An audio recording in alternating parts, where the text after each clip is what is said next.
السلام عليكم ورحمة الله. الحمد لله رب العالمين والصلاة والسلام على أشرف المرسلين وعلى آله وصحبه وسلم. ഒരാൾ മരണപ്പെടുമ്പോൾ മൂന്ന് കാര്യങ്ങളാണ് അവന്റെ ഖബറിൽ ഉപകരിക്കുന്നത്. വലതുൻ സാലിഹൻ യദ്ഉ അവന് വേണ്ടി ദുആ ചെയ്യുന്നതായ സാലിഹീങ്ങളായ മക്കളാണ്. അസ്സദഖത്തുൽ ജാരിയ രണ്ട് ജാരിയായ സദഖയാണ്. നാം ചെയ്യുന്നതായ സദഖകളാണ്, നാം ചെയ്യുന്നതായ ദാനധർമ്മങ്ങളാണ്. ഇവകൾ ഖബറിൽ ഉപകരിക്കുന്നു. മൂന്നാമത് നമ്മളുടെ നാഫിയായ ഇൽമുകളാണ്. നാം പഠിച്ചതായ വിജ്ഞാനങ്ങളെ മറ്റുള്ളവർക്ക് പകർന്നു കൊടുക്കുകയും അത് മറ്റുള്ളവർക്ക് പഠിപ്പിച്ചു കൊടുക്കുകയും ചെയ്തു കഴിഞ്ഞാൽ അതും നമ്മുടെ ഖബറിൽ അത് നിലനിൽക്കുന്നതാണ്. അത് നാം മനസ്സിലാക്കിക്കൊണ്ട് നാം പഠിച്ച വിജ്ഞാനങ്ങളെ നാം നാഫിയാക്കുവാൻ നാം ശ്രമിക്കുക, അത് മറ്റുള്ളവർക്ക് പ്രചരിപ്പിക്കുവാൻ നാം ശ്രമിക്കുക.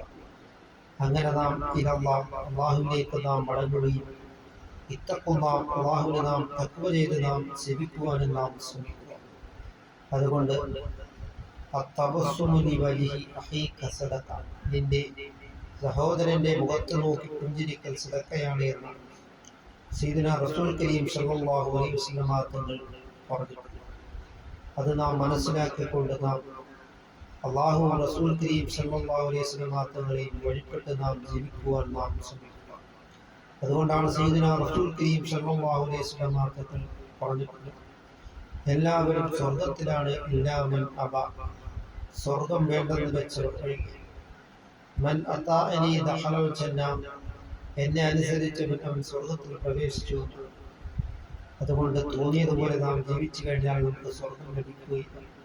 ഇസ്ലാമിക ശരീഅത്ത് നിയമപ്രകാരം ഹറാമായതിനെ തൊട്ട് വിട്ടുനിൽക്കുകയും ഇസ്ലാം പഠിപ്പിച്ചതായ രൂപത്തിൽ ജീവിച്ചെങ്കിൽ മാത്രമേ നമുക്ക് സ്വർഗം ലഭിക്കുകയും അല്ലാഹു തആല സ്വർഗം ലഭിക്കുന്ന കൂട്ടത്തിൽ അല്ലാഹു തആല നമ്മളെ ഉൾപ്പെടുത്തുകയും ചെയ്യുമാറാകട്ടെ.